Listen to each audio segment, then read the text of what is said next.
Hello student, कैसे हैं आप? आई होप आप सभी अच्छे होंगे। प्यारे बच्चों, आज हम करेंगे क्लास 8 के इंग्लिश के लेसन नंबर 7 को। इस लेसन का नाम है बच्चों वाटर वाटर एवरीवेयर। हर जगह पानी ही पानी। तो बच्चों हम देख सकते हैं यहाँ पर हमसे कुछ क्वेश्चंस किए हैं। इन क्वेश्चंस को देख लेते हैं। जो फर्स्ट क्वेश्चन है वो है, do you like rainy season? क्या आपको बरसात का मौसम पसंद है? तो बच्चों बहुत सारे जनों को बरसात का मौसम पसंद होता है, किसी किसी को नहीं भी पसंद होता। तो आप अपनी राय कमेंट में लिख सकते हैं कि आपको बरसात का मौसम पसंद है या नहीं है। जो सेकंड क्वेश्चन है वो है, what happens when it rains heavily? जब भारी बारिश होती है तो क्या होता है? तो बच्चों जब भारी बारिश होती है तो बहुत ज़्यादा सभी जगह पानी पानी हो जाता है और बाढ़ जैसे हालात हो जाते हैं, कभी कभी बाढ़ भी आ जाती है। ठीक। थर्ड जो क्वेश्चन है वो है, what will you do in case there in flood? यदि बाढ़ आ जाए तो आप क्या करेंगे? तो बच्चों बाढ़ आने की स्थिति में हम ज़्यादा से ज़्यादा ऊंचाई वाले स्थान पर जाएंगे और अपनी सुरक्षा करेंगे। तो इस चैप्टर में हमें बाढ़ से रिलेटेड ही जानकारी दी गई है। तो देख लेते हैं बच्चों इस चैप्टर में हमें बाढ़ से संबंधित क्या जानकारी। On a very heavy rain day the headmaster of a village school discuss the causes and effects of floods with his students. तो यहाँ पर दिया गया है बच्चों, एक बहुत भारी बरसात का दिन है, मतलब बाहर बहुत ज़्यादा बारिश हो रही है और एक गांव के स्कूल का प्रधान अध्यापक अपने छात्रों के साथ बाढ़ के कारणों और प्रभावों पर चर्चा करते हैं। यानी यहाँ पर हम देख सकते हैं ये हेडमास्टर खड़े हुए हैं, ये अपने छात्रों से बाढ़ संबंधित जानकारी दे रहे हैं कि बाढ़ किन कारणों से आती है और बाढ़ का क्या क्या प्रभाव देखने को मिलते हैं।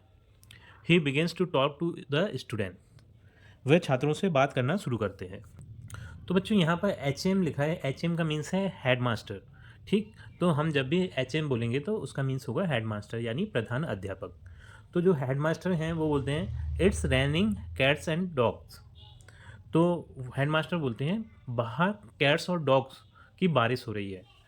तो एक बच्चा है विनय, वो बोलता है, sir do you mean cats and dogs are falling from the sky? तो विनय बोलता है, क्या आपका मतलब यह है सर कि बिल्लियां और कुत्ते आसमान से गिर रहे हैं? क्योंकि यहाँ पर दिया है कि कैट्स और डॉग की बारिश हो रही है। तो जो हेडमास्टर हैं वो बोलते हैं, no no, I mean it's raining heavily. तो जो हेडमास्टर हैं वो बोलते हैं, नहीं नहीं, मेरा मतलब है कि भारी बारिश हो रही है। The idiom cats and dogs is use to indicate heavy rainfall. तो बोलते हैं बिल्लियों और कुत्ते वाले मुहावरे का प्रयोग वर्षा को इंगित करने के लिए किया जाता है, यानी भारी बारिश को इंगित करने के लिए किया जाता है। तो ये बच्चों ये क्या है, it's raining cats and dogs. तो ये बच्चों एक ईडियम है यानी मुहावरा है।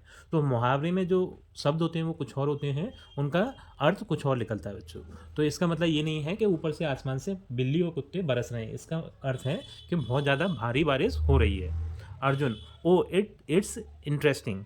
तो अर्जुन बोलता है, ओह ये रोचक है। रोचक क्यों है? क्योंकि उसमें जो मुहावरे में ऐसा लग रहा है कि कुत्ते बिल्लियों की बारिश हो रही है, लेकिन उसका अर्थ क्या है, बहुत ज़्यादा भारी बारिश हो रही है। Headmaster, do you know what's a digester means? तो हेडमास्टर बोलते हैं, क्या आप जानते हैं आपदा का क्या मतलब है? तो डाइजेस्टर मीन्स होता है बच्चों आपदा। ठीक है। तो आपदा का मीन्स बच्चों ये यहाँ पर हेडमास्टर ही समझाएंगे कि क्या मीन्स होता है। तो उन्हीं से ही समझ लेते हैं हम। तो जो आंसू बच्चा है वो बोलता है, no sir I don't, what does it mean? तो आंसू बोलता है, सर मैं नहीं जानता, इसका क्या मतलब है, आप ही बता दीजिए। Headmaster, disaster is an unexpected event such as an accident, a flood or a fire. तो हेडमास्टर बोलते हैं, जो आपदा है वो एक अप्रत्याशित घटना है, जैसे कोई दुर्घटना, बाढ़ या आग। तो अप्रत्याशित घटना को हम आपदा बोलते हैं, जो कि एकदम से आ जाती है, जैसे कि एक्सीडेंट हो गया। ठीक है, जैसे रोड वगैरह में कोई एक्सीडेंट हो जाता है ना वो। ठीक। अब फ्लूड, बाढ़ आ गई या फिर आग लग गई, इन सारी दुर्घटनाओं को हम आपदा बोलते हैं। इट किल्स और injures a lot of people और causes a lot of damage to property. यह बहुत से लोगों को मारता है या घायल करता है या संपत्ति को बहुत नुकसान पहुंचाता है। यानी आपदा से बहुत सारे लोग मर जाते हैं और संपत्ति का बहुत ज़्यादा नुकसान हो जाता है और बहुत सारे लोग घायल हो जाते हैं। तो बच्चों ये जो आपदा होती है वो बहुत ज़्यादा खतरनाक होती है। ठीक। इससे बहुत ज़्यादा जान और माल का खतरा होता है, बहुत सारे लोग मर जाते हैं, बहुत ज़्यादा बिल्डिंगें टूट जाती हैं, बहुत ज़्यादा नुकसान हो जाता है। ठीक। तो आपदा बहुत एक बुरी दुर्घटना है। Sandeep, sir what causes fluids? तो संदीप नाम का बच्चा पूछता है, सर बाढ़ किस कारण आती है? क्योंकि जो बच्चे हैं अब उनको दुर्घटनाओं से संबंधित जिज्ञासा होने लगी थी, उनको ये जानना था कि जो बाढ़ है वो किस कारण आती है। तो हेडमास्टर हैं वो बोलते हैं, floods are caused by heavy rains, bursting of dams or cloud burst. तो जो हेडमास्टर हैं वो बोलते हैं बाढ़ भारी बारिश बांधों के फटने या बादलों के फटने से होती है। तो यहाँ पर बच्चों बहुत ज़्यादा तेज़ जब बारिश होती है या फिर कोई बांध फट गया है, बांध बनाते हैं ना हम पानी को रोकने के लिए एक दीवार टाइप की बनाते हैं, उसे बांध बोलते हैं, ठीक है? डैम भी जिसे बोल रहे हैं, ठीक है? हाँ, और क्लाउड बर्स्ट यानी बादल के फटना, बादल का फटना उसे बोलते हैं जब बहुत ज़्यादा तेज़ बारिश होती है, ऐसा लगता है कि पानी एकदम बूंदों के रूप में नहीं, एकदम धार के रूप में आ रहा है, तो उसे हम क्लाउड बर्स्ट बोलते हैं। ऐसा लगता है पानी बादल फट गया हो, ठीक है? उसमें से पानी जैसे नल खोल देते हैं, उसमें से पानी गिरता है, इस तरीके से पानी बरसता है, ठीक? तो उस वजह से बाढ़ आ जाती है। अब जो अबू नाम का बच्चा था वो बोलता है does it mean they are caused by natural forces only? तो अबू बोलता है सर इसका मतलब ये है कि वे केवल प्राकृतिक शक्तियों के कारण होती हैं। मतलब जो बाढ़ आती है वो सिर्फ प्राकृतिक कारणों के कारण ही आती है, क्योंकि ये सारे जो कारण बताए सर ने, हैवी रेनिंग या फिर bursting of dams or cloud burst, ये सभी प्राकृतिक कारण थे। तो अबू के मन में जिज्ञासा आई कि सिर्फ प्राकृतिक शक्तियों की वजह से बाढ़ बाढ़ आती है। तो हेडमास्टर बोलते हैं no, though floods are mostly caused by natural forces we also play a role in causing them. तो अभी बोलता है जो हेडमास्टर बोलते हैं वो बोलते हैं नहीं, हालांकि बाढ़ ज़्यादातर प्राकृतिक शक्तियों के कारण होती है, हम भी उन्हें पैदा करने में भूमिका निभाते हैं। यानी ऐसा नहीं है कि सिर्फ प्राकृतिक शक्तियों के कारण ही बाढ़ आती है, हमारी वजह से भी बहुत सारी बाढ़ें आती हैं, ठीक है? हम भी उसका कारण बनते हैं। तो महेंद्र, हाउ सर? तो महेंद्र बोलता है कैसे सर? मतलब हम कैसे बाढ़ का कारण बन सकते हैं? तो headmaster by deforestation, faulty dam construction and breaches in embankments. तो जो हेडमास्टर हैं वो बोलते हैं कि वनों की कटाई, दोषपूर्ण बांध निर्माण और तटबंधों में दरारों से। यानी हम अगर है ना बहुत ज़्यादा पेड़ों को काट दें, अब पेड़ क्या करते हैं बच्चों, के पेड़ों की जड़ें हैं वो मिट्टी को पकड़ के रखती हैं, ठीक? तो मिट्टी को पकड़ने मिट्टी अगर जहाँ की मजबूत होगी वहाँ पर बाढ़ नहीं आ पाती इतनी जल्दी। फॉल्टी डैम कंस्ट्रक्शन मतलब अगर हमने एक डैम बनाया वो एक बेकार मटेरियल से बना दिया तो वो क्या है जल्दी से टूट जाएगा, ठीक? उसमें सीमेंट, कंक्रीट और जो लोहा वगैरह है उसका सही से यूज़ नहीं किया, मतलब जितना उसमें यूज़ होना था उतना हमने यूज़ नहीं किया, तो वो बहुत जल्दी डैमेज हो जाएगा या फिर टूट जाएगा, ठीक? तो उससे भी बांध टूटने से भी बाढ़ आती है। ब्रीचेस इन एम्बार्कमेंट्स और किनारों के टूटने से भी बाढ़ आ जाती है, ठीक? इन कारणों से मानवीय ये सारे कारण हैं, इनकी वजह से भी बाढ़ आ सकती है। Richa, breaches in embankments. तो रिचा को ये लगता है कि किनारों में कैसे दरारें आती हैं, क्योंकि ना किनारों में दरारें मतलब जो नदी या समुद्र के जो किनारे हैं उनमें कैसे दरारें पड़ सकती हैं, उसे ये वाली बात समझ में नहीं आती है। तो वो जो हेडमास्टर थे, प्रधान अध्यापक थे, उनसे ये प्रश्न पूछती है कि जो किनारों में दरार कैसे पड़ सकती है। तो headmaster yes, nowadays pressure of transport routes like railway near river banks causes breach in the embankments, it is also a cause of flood. तो जो हेडमास्टर थे वो बोलते हैं हाँ, आजकल नदी तटों के पास रेलवे जैसे परिवहन मार्गों का दबाव तटबंधों में दरार का कारण बनता है, यह भी बाढ़ का एक कारण है। तो जो बच्चों आपने देखी होगी जो रेलवे की लाइन बिछती है तो वो नदी के किनारे से अगर निकल जाए तो उससे क्या प्रेशर बढ़ता है वहाँ नदी के किनारे पर, जिससे कि नदी के किनारे टूट जाते हैं। तो जो रेलवे लाइन बिछाते हैं वो इंसान ही बिछाते हैं, तो ये मानवीय कारण है, तो उससे भी बाढ़ों का खतरा बन जाता है, क्योंकि किनारे टूट जाएंगे तो उनमें दरारें पड़ जाएंगी, तो वहाँ से होकर पानी के नदी के किनारे से गाँव या बस्ती में घुस सकता है, तो वो बाढ़ का कारण बन जाता है। तो Mahak, sir what are the effects of floods on us? तो महक पूछती है सर बाढ़ का हम पर क्या प्रभाव पड़ता है? तो वो जानना चाहती थी कि बाढ़ इतनी खतरनाक क्यों है, बाढ़ से सब इतना डरते क्यों हैं, क्या क्या इसके इफेक्ट्स हैं? तो headmaster there are several ill effects such as destruction of life and property, epidemics can also occur after floods. तो हेडमास्टर बोलते हैं बाढ़ के कई दुष्प्रभाव हैं, जैसे जीवन और संपत्ति का विनाश, बाढ़ के बाद महामारी भी आ सकती है। तो जानें तो बहुत सारी चली जाती हैं और संपत्ति का भी बहुत ज़्यादा नुकसान हो जाता है, और बाढ़ के बाद ऐसा भी होता है कि महामारी फैल जाती है। तो बच्चों महामारी क्या होती है, वो एक ऐसी बीमारी होती है जो कि गंदे पानी वगैरह से या फिर है ना बहुत सारी गंदगी से, कीटाणुओं से एक इंसान से दूसरे इंसान में फैलती है, जैसे हैजा है, ठीक है, मलेरिया है, इस तरीके की बहुत सारी बीमारियां फैलने लगती हैं। तो इसके बारे में भी हम पता करेंगे क्योंकि हेडमास्टर सर ने इसके बारे में भी समझाया है। Kapil, sir what are epidemics? तो कपिल को ये एपिडेमिक्स के बारे में पता नहीं चला है, तो वो कपिल सर से पूछता है कि ये एपिडेमिक्स यानी महामारी क्या है? तो headmaster epidemics are infection disease which spare out over a large population by means of contaminated water, food and air. तो सर बताते हैं कि महामारी संक्रामक रोग हैं। संक्रामक रोग ऐसे होते हैं बच्चों जो कि फैलते हैं, ठीक है, एक व्यक्ति से दूसरे व्यक्ति में फैलते हैं या फिर एक जगह से दूसरी जगह फैलते हैं, ठीक। तो उन रोगों को हम संक्रामक रोग बोलते हैं, ठीक। तो महामारी संक्रामक रोग है जो दूषित पानी, भोजन और हवा के माध्यम से बड़ी आबादी में फैलते हैं। तो ऐसे रोगों को हम संक्रामक रोग बोलते हैं। तो भावना है वो पूछती है, oh that's why we have cholera, malaria and diarrhoea after the rains every year. तो भावना बोलती है, सर इसलिए हमारे यहाँ हर साल बारिश के बाद हैजा, मलेरिया और डायरिया होते हैं। तो बारिश के बाद क्या है कि गंदा पानी आने लगता है, दूषित पानी हो जाता है, तो ये सारी बीमारियां फैलने लगती हैं जो कि संक्रमित रोग हैं, ठीक है, जैसे कि हैजा है, मलेरिया है, डायरिया इत्यादि ये सभी, ठीक। तो headmaster, yes and soil erosion is another ill effects of floods. तो हेडमास्टर बोलते हैं हाँ, और मिट्टी का कटाव बाढ़ का एक और दुष्प्रभाव है। यानी बाढ़ आने से जो मिट्टी है वो कट जाती है, जो मिट्टी की ऊपरी उपजाऊ परत है वो बह जाती है। तो मिट्टी की जो ऊपरी उपजाऊ परत है बच्चों वो बहुत ज़्यादा हमारे लिए महत्वपूर्ण है, क्योंकि वो ही उपजाऊपन उसी में होता है, जो हमारी फसलें हैं उसी में होती हैं। तो मिट्टी क्या बंजर हो जाती है जब बाढ़ आती है, तो ये बहुत ज़्यादा बैड इफेक्ट है, क्योंकि है ना जो बीमारियाँ हैं, जो जान माल का नुकसान है वो एक टाइम में कवर हो जाएगा, लेकिन ये चीज़ क्या कवर होने में बहुत ज़्यादा टाइम लगता है। तो Ashish, sir what should we do in a situation when floods confront us. तो आशीष जो बच्चा था वो सर से पूछता है, सर जब हमारे सामने बाढ़ आ जाए तो हमें क्या करना चाहिए। तो जो हेडमास्टर हैं वो बोलते हैं, always remember to keep an eye on the water level of the river और the stream especially when it is raining heavily. तो हेडमास्टर हैं वो बोलते हैं, हमेशा याद रखें कि नदी या नाले के जल स्तर पर नज़र रखें, खासकर जब भारी बारिश हो रही हो।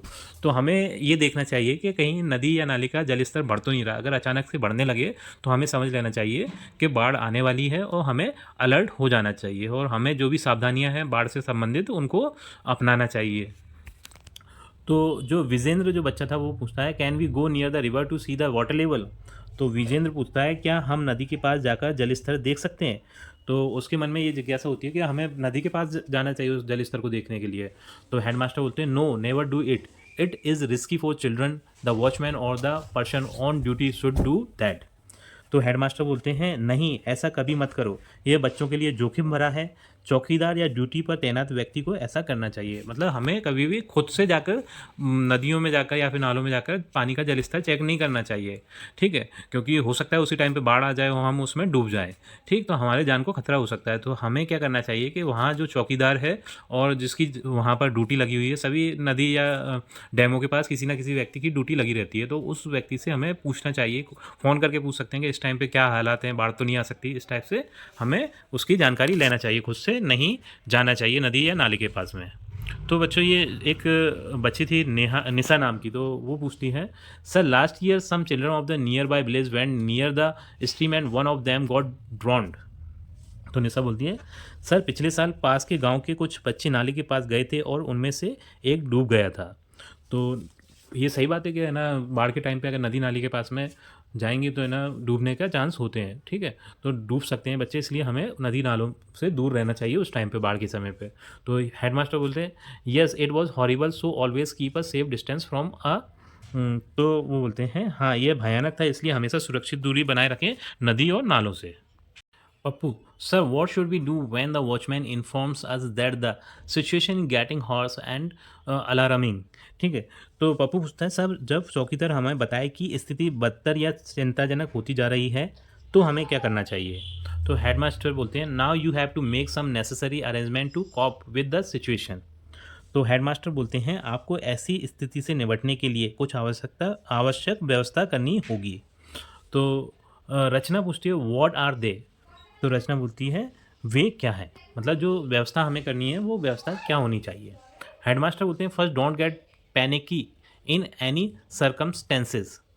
तो हेडमास्टर बोलते हैं, पहले किसी भी परिस्थिति में घबराएं नहीं, मतलब हमें घबराना नहीं चाहिए, डरना नहीं चाहिए, क्योंकि घबराने से डरने से और ज़्यादा काम खराब हो जाते हैं। आंसू, यस सर। आंसू बोलता है, हाँ सर। हेडमास्टर बोलते हैं, and try to help your parents, और बोलते हैं कि अपने माता पिता की मदद करने का प्रयास करें। Shubham, how can we help them. तो शिवम बोलता है, हम कैसे मदद कर सकते हैं। तो हेडमास्टर बोलते हैं, if your house is in danger move out immediately to a safe distance.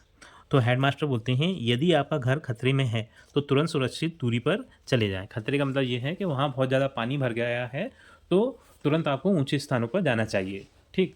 तो Nagina, should we climb a tree? तो headmaster, no don't climb a tree, it can be dangerous. तो नगमा बोलती है क्या हमें पेड़ पर चढ़ना चाहिए? तो हेडमास्टर बोलते हैं हमें पेड़ पर नहीं चढ़ना चाहिए, ये खतरनाक हो सकता है। Headmaster, move towards a higher place, किसी ऊंचे स्थान की ओर बढ़ें। It is better to shift to a concrete house like a school building, a temple or a ग्राम पंचायत भवन। और किसी कंक्रीट के घर जैसे स्कूल भवन, मंदिर या ग्राम पंचायत भवन में स्थानांतरित हो जाना चाहिए। यानी जो पक्के घर होते हैं, कंक्रीट, ईंट, लोहा, पत्थर आदि से बने होते हैं, उनमें जाना चाहिए हमें, क्योंकि कच्चे घर क्या है अधिकतर बाढ़ों में बह जाते हैं, इसलिए हमें कच्चे घरों में नहीं रहना चाहिए, हमें पक्के घरों की ओर जाना चाहिए। Bhavna, how can we save our cattles? तो भावना बोलती है हम अपने मवेशियों को कैसे बचा सकते हैं? तो मवेशी उन जानवरों को बोलते हैं बच्चों जो दुधारू जानवर होते हैं, जैसे कि बकरी, भैंस, गाय इत्यादि, ये सभी क्या हैं? कैटल कहलाते हैं। ठीक है, मवेशी कहलाते हैं। तो हेडमास्टर बोलते हैं free all of them and try to take them to safer place. तो हेडमास्टर बोलते हैं उन सभी को मुक्त कर दें और सुरक्षित स्थान पर ले जाने का प्रयास करें। मतलब उन सबको खुला छोड़ देना चाहिए और साथ में सुरक्षित स्थान पर लेकर अपने साथ लेकर जाना चाहिए, क्योंकि ऐसा होता है कि अगर मवेशी बंधे रहे तो वो पानी में डूबकर मर सकते हैं। मवेशियों को भी तैरना आता है, तो वो अगर खुल जाएंगे तो वो तैरकर अपनी जान बचा सकते हैं। Abu, what else should we do? तो अबू बोलता है हमें और क्या करना चाहिए? तो हेडमास्टर बोलते हैं take some eatables, clothes, a torch, a candle, match boxes and other essential item and leave your house for a safer place. तो हेडमास्टर बोलते हैं हमें खाने का सामान, कपड़े, एक टॉर्च या मोमबत्ती, माचिस, अन्य आवश्यक सामान लें और अपने घर को सुरक्षित स्थान पर के लिए छोड़ दें। मतलब है ना, हमें कुछ जो ज़रूरी सामान है, जैसे कि खाने वाली वस्तुएं जिसे हम खा सकें, ठीक है, और कपड़े, एक टॉर्च या कैंडल, ठीक है, ये क्योंकि उस टाइम पे लाइट काट दी जाती है, मैच वॉक यानी माचिस, ये सारी जो आवश्यक चीज़ें हैं उन्हें लें और अपने घर को छोड़कर किसी सुरक्षित स्थान पर, जो ऊंचा स्थान हो जहां बाढ़ का पानी नहीं पहुंच रहा हो, ऐसे जगह पर चले जाना चाहिए। Mahak, yes sir, what should we do after the flood? Mahak बोलती है हाँ सर, बाढ़ के बाद हमें क्या करना चाहिए? यानी जब बाढ़ चली जाती है तो ऐसा नहीं है कि मुसीबत हमारी ख़त्म हो गई, तब भी हमें बहुत ज़्यादा एहतियाती बरतनी चाहिए। तो हेडमास्टर बोलते हैं try to clean and disinfect your house and surrounding as early as possible.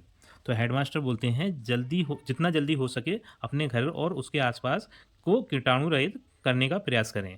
Always remember prevention is better than care. और हमेशा याद रखें रोकथाम इलाज से बेहतर है। यानी हमें बीमार पड़ने से अच्छा है कि हम उसकी सुरक्षा कर लें, बीमारी ना पड़े, तो ये ज़्यादा अच्छी बात है इलाज करने से। Nisha, how to disinfect our houses sir? तो निशा बोलती है सर घरों को कीटाणु रहित कैसे करें, हमें ये बताइए। Headmaster, spray some pesticides like DDT, lime water, kerosene, phenol, ETC. तो हेडमास्टर बोलते हैं घर और आसपास कुछ कीटाणुनाशक जैसे डीडीटी, नींबू पानी, केरोसिन, फिनॉल आदि का छिड़काव करें। तो ये सारे क्या हैं? कीटाणुनाशक हैं, इनसे कीटाणु मर जाते हैं बच्चों, जैसे कि डीडीटी है, लाइमस्टोन है, केरोसिन है, फिनॉल है, ये सारी चीज़ें। ठीक। But the most important measure is to take care of drinking water.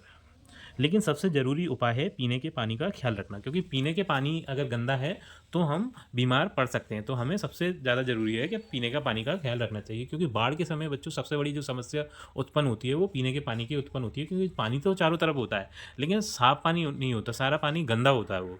ठीक। Sajid, sir what should we do to purify the drinking water? तो साजिद बोलता है सर पीने के पानी को शुद्ध करने के लिए हमें क्या करना चाहिए? Headmaster, use chlorine tablets for purifying the drinking water और बॉयल इट। तो जो हेडमास्टर हैं वो बोलते हैं कि पीने के पानी को शुद्ध करने के लिए या फिर तो उबाल लें या फिर क्लोरीन की गोलियों का प्रयोग करें। तो उबालने से भी उसके जो कीटाणु वगैरह हैं वो मर जाएंगे, और या फिर क्लोरीन की गोलियों से वो पानी कुछ हद तक साफ़ हो जाता है, जिससे उससे हम पी सकते हैं। Abu, what else should we do sir? तो अबू बोलता है सर हमें और क्या करना चाहिए? तो हेडमास्टर बोलते हैं take the members of your family to a hospital and the cattle to a veterinary hospital to get proper medical treatment and vaccination against disease. तो हेडमास्टर बोलते हैं उचित चिकित्सा उपचार पाने के लिए हमें अपने परिवार के सदस्यों को अस्पताल और मवेशियों को पशु अस्पताल ले जाएं और बीमारियों के खिलाफ टीकाकरण करवाएं। तो हमें सभी घर वालों को लेकर हॉस्पिटल जाना चाहिए और टीकाकरण करवाना चाहिए। All student thank you sir, today you have given us very valuable information. तो सभी छात्र बोलते हैं धन्यवाद सर, आज आपने हमें बहुत मूल्यवान जानकारी दी है। Headmaster okay now go back to your houses. तो हेडमास्टर बोलते हैं ठीक है, अब अपने घर पर जाओ। तो सभी बच्चों को घर पर जाने के लिए बोलते हैं, क्योंकि उस टाइम पे छुट्टी का समय हो गया होगा इसलिए। May God forbid but at any time in future you hear some alarming news like a flood, do shift to a safe place like this school building with your family and neighbors as soon as possible। तो जो headmaster होते हैं वो बोलते हैं भगवान ना करे, लेकिन भविष्य में कभी भी आपको बाढ़ जैसी कोई चिंताजनक खबर सुनाई दे तो जल्द से जल्द अपने परिवार और पड़ोसियों के साथ इस स्कूल भवन जैसी सुरक्षित जगह पर चले जाएं। तो बच्चों इस पार्ट से हमें बाढ़ के बारे में बहुत ज़्यादा अच्छी जानकारी मिली। अगर कहीं पर बाढ़ आती है तो इस तरीके की जानकारी हमारे बहुत ज़्यादा काम आएगी। तो इसी के साथ हमारी ये वीडियो कंप्लीट होती है। आई थिंक ये वीडियो आपको पसंद आई होगी। यदि वीडियो आपको पसंद आई है तो वीडियो को लाइक करिए, चैनल को सब्सक्राइब करिए। आपसे मिलते हैं अपनी अगली वीडियो में।